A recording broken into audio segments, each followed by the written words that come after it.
Let's move on to some of the top stories that we're following tonight. No doubt, the 2019 presidential election will be a keenly contested race. The ruling APC and the main opposition PDP have been trading words over the competencies of their flag bearers. And before the Federal Executive Council meeting commenced today, the Secretary to the Government of the Federation, Mr. Boss Mustafa, presented a compendium to President Muhammadu Buhari. It is a 1,042-page document. It's a compilation of the policies, programs, and projects approved by the Federal Executive Council from 2015 to 2017, Mr. Mustafa says. The book serves as a reference material and an answer to critics who do not believe the administration has not done much. Take a listen to him now.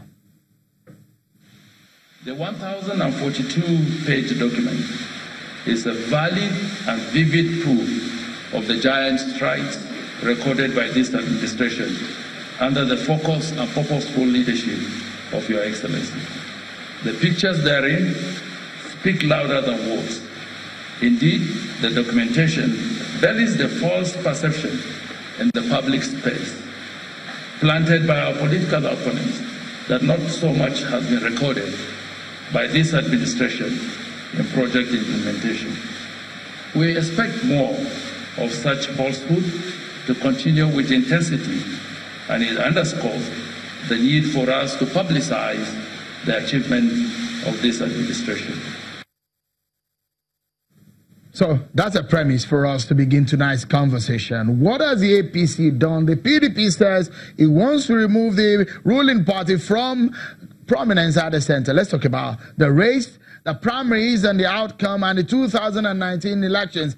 Joining me from our Abuja studio tonight is the advisor to the national chairman of the People's Democratic Party and the former aviation minister, Mr. Osita Chidoka. He's the chieftain of the People's Democratic Party. And also, Honorable Johnson Agbonyima is a member of the House of Representatives. He's the chieftain of the APC. Both men are joining me from our Abuja studio. Thank you so much for coming on the program tonight. Let me begin with you, Mr. Chidoka. It's interesting, some of the things that the PDP has been talking about, and the APC did say they've done a lot. Do you think that your party has learned enough, considering what the APC has been saying since they took over power from you in 2015?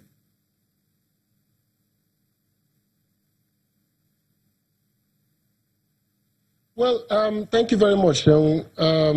It's a step in the right direction for the government to present what the Federal Executive Council had produced, or decisions taken at the Federal Executive Councils and levels of implementation. But before I go into that, I think that it is important to put this in context. The context is that, first of all, I haven't seen the document, so I don't know what's in the document. But the context is that in 2015, the government that came into power on a strong public will and opinion that the country was not moving in the right direction.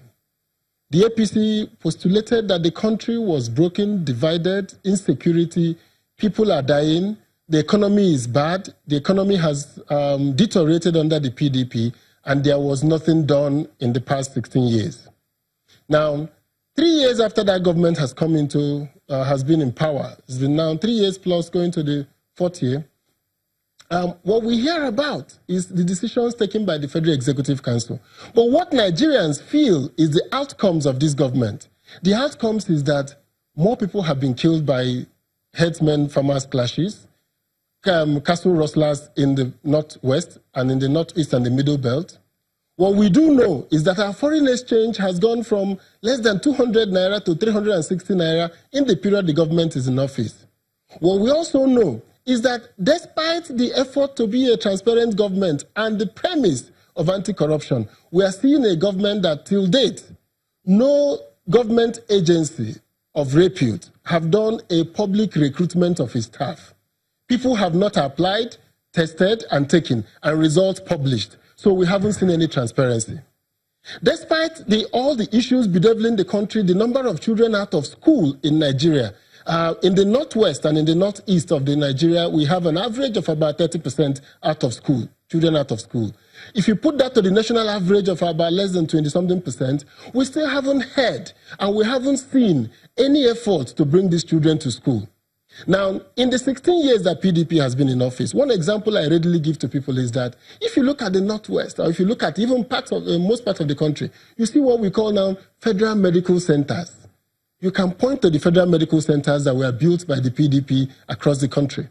It used to be only Ahmadu Bello University in the North, teaching hospital. But today, you have multiple federal centers. You had Amajeri schools coming up.